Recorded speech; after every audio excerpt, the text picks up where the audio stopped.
Paalala sa mga driver na sawa na sa kanilang buhay, huwag masyadong mabilis dito magpatakbo dahil hindi nyo kakayanin ang posting ito kapag kayo bumangga. May sumubok na, ayun na sa ospital, kaya dahan-dahan lang.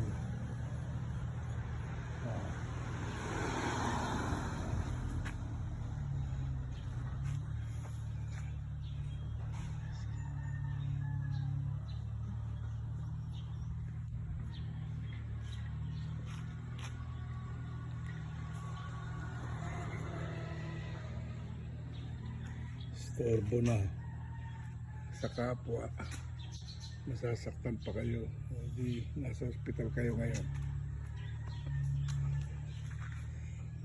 Nanahimik ang gate ko, babanggain pa.